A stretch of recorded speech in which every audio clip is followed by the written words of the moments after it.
30 terrifying minutes on a Delhi-Srinagar flight that changed my life. There are some things about life that we take for granted. Sometimes that list includes life itself, whether we realize it or not. On Wednesday, the 21st of May, I boarded an Indigo flight from Delhi to Srinagar. Just another day in public life, just another flight.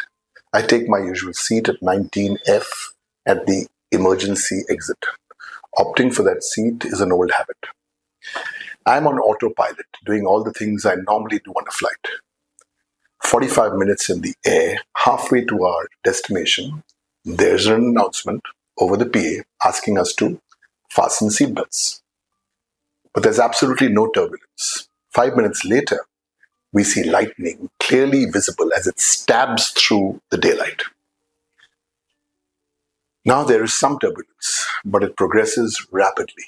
I realize this is not your regular turbulence. This is severe, the likes I've never experienced on my frequent flyer miles before. The plane by now is scarily tilting to the right. I'm acutely aware of this because I'm seated at the right-hand side of the Airbus A321neo. I'm accustomed to planes banking or tilting for a variety of reasons, but this does not feel like a normal situation. It is not a series of bumps or jerks. The entire aircraft starts tilting precariously.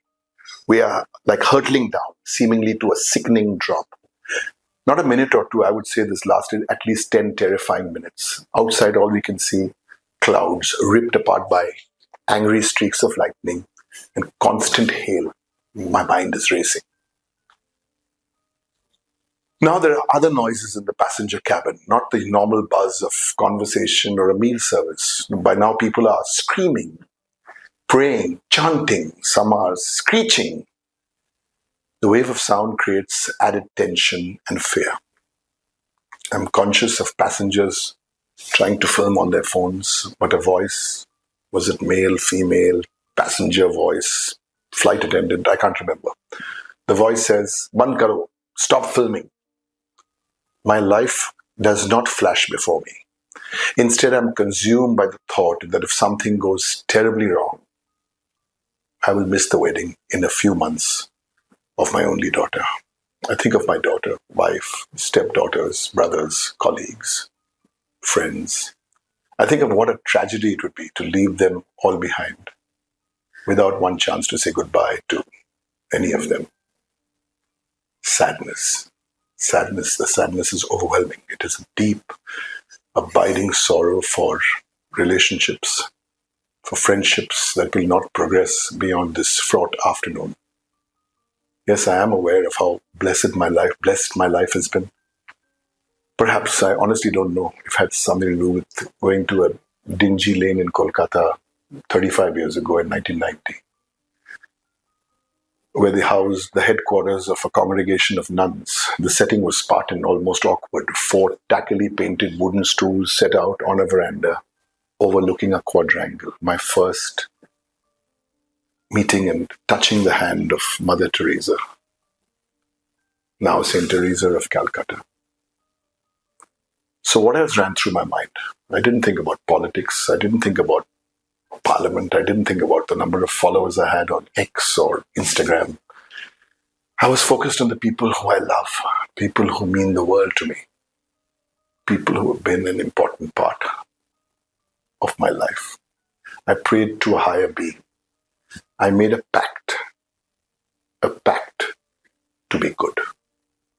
My colleague, 2 seats away, had felt the tension too. We had battled our fears in our own ways. He was bathed in perspiration. He looked as if he just stepped out of a shower. At the time, I didn't think to ask him what I looked like. It was probably 30 minutes before we landed. Before we touched down, a member of the cabin crew asked us to pull down our window shades because we were landing at a military airfield. After taxiing to a halt, the engines were switched off and everyone began to deplane. I didn't follow. I remained seated, alone. Why? I'm not sure. Perhaps to let it all sink in, perhaps to process it all, perhaps to decompress. I don't know exactly, but it gave me a chance to speak to the pilots before I left the aircraft. I thanked them on behalf of all the passengers and the crew. The captain told me this had been the most difficult flight in his 41 years of flying as a pilot. We kept speaking, but I promised the captains that the rest of our conversation would remain private forever. I only saw the damage to the nose when I deplaned. I still have no idea what that damage could have done or the potential danger it posed to our collective safety. I'm home now in Calcutta. It's been a week. I thought I'd dealt with it in my own way, but I was wrong. Then a few hours ago, I spoke to a childhood friend. He did the best thing any friend could have ever done. He listened. I had to stop several times as my emotions welled up repeatedly. All he said amid the prolonged silence and my stifled sobs was a simple quiet. It's all right, I'm here. I had to stop several times to regain my composure. That flight changed who I am. It changed how I regard every aspect of my life. That experience was unforgettable, deep, life-changing. Now I fully comprehend that life is a gift. It is to be cherished. I haven't forgotten my pact. It will be basis of the new profound gratitude I have for life.